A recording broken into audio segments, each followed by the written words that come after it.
Helo, fy enw I yw Constable Hughes, rwy'n swyddog heddlu cymunedol ysgolion, a fy ngwaith i yw i gadw plant a phobl ifanc yn ddiogel.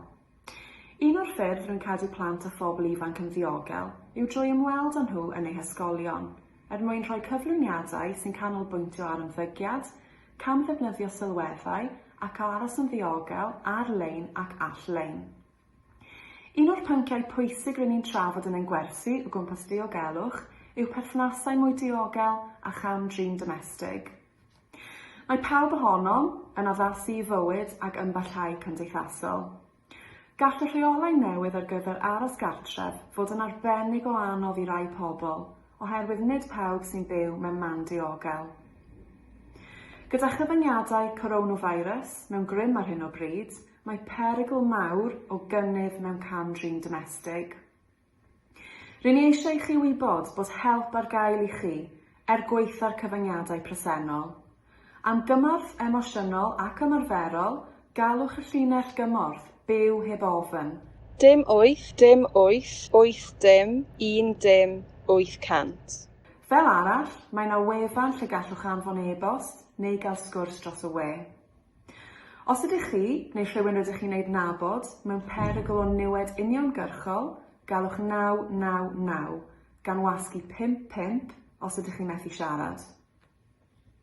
Hoffem hefyd eich atgoffa fod cynllun cyfraith cle yn parhau i fod yn weithredol gweithaf y cyfyngiadau symud. Os ydych mewn perthynas ac rydych yn poeni fod eich partner o bosib wedi cam-drin yn y gorffennol, neu os ydych yn gofidio ynghylch rhywun ydych chi neu adnabod sydd mewn perthynas ac allai fod mewn perygl o ddioddef cam-drin domestig, gallwch gysylltu ar heddlu ar 111 a gofyn am gymorth drwy'r cynllun datgelu trais o'r enw cyfraith cle.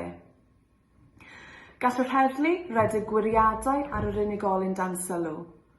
Os yw'r gwiriadau'n dangos bod gan eich partner neu eich cyn-bartner gofnod o ymddygiad cam-driniol, neu os oes gwybodaeth arall i awgrymu y gallech chi fod mewn perygl oherwydd eich partner, bydd yr heddlu yn ystyried rhannu'r wybodaeth hynny gyda chi.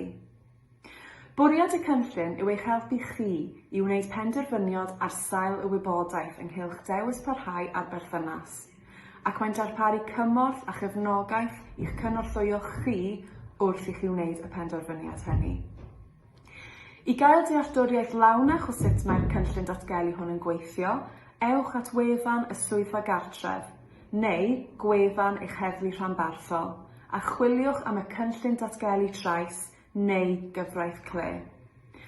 Cymerwch ofal, cadwch yn ddiogel, rydyn ni yn parhau i fod yma i chi.